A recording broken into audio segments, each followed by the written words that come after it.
सरसराती हवा, एक भिक्षु की बुद्धिमत्ता की कहानी, शांत रात के लिए, आत्मचिंतन और नींद की गोद में उतरने वाली कहानी।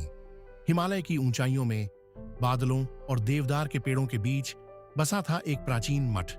वहां रहते थे भिक्षु आर्यन, जिनकी मुस्कान ओस की बूंदों जैसी कोमल और आंखें वैसी गहरी थीं जैसे उन्होंने समय को भी मुस्कुराते देखा हो।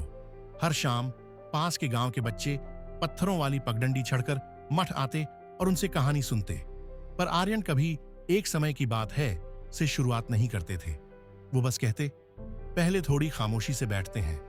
कुछ क्षणों के मौन के बाद आज की कहानी शुरू हुई। कटोरा और नदी। एक बार एक युवा यात्री भिक्षु आर्यन के पास आया। वह बेचैन और असंतुष्ट था।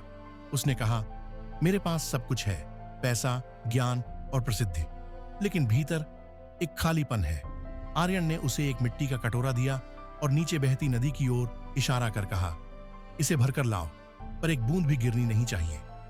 यात्री धीरे धीरे चला, पूरा ध्यान कटोरे पर। उसने कांटे, पत्थर, पक्षियों को भी नजरअंदाज किया।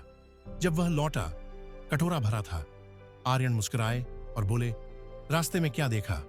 यात्री बोला, कुछ नहीं, मेरा पूरा ध्यान कटोरे पर था। आर्यन ने सिर हिलाया और धीरे से कटोरे का पानी जमीन पर उड़ेल दिया। अब फिर चलो उसी रास्ते पर इस बार बिना कटोरे के।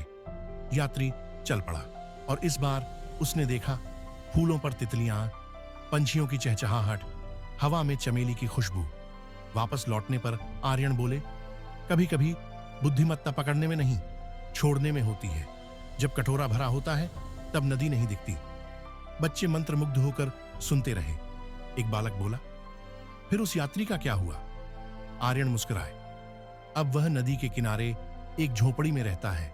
हर सुबह वह बिना कटोरे के चलता है।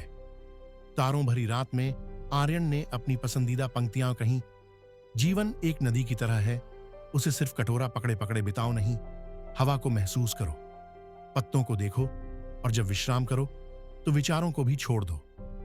अब सो जाओ प्यारे श्रोता, जैसे वह यात्री। तुम भी स्वप्न देखो, खाली कटोरे, चहकते पंछी और वह शांति जो छोड़ देने से आती है।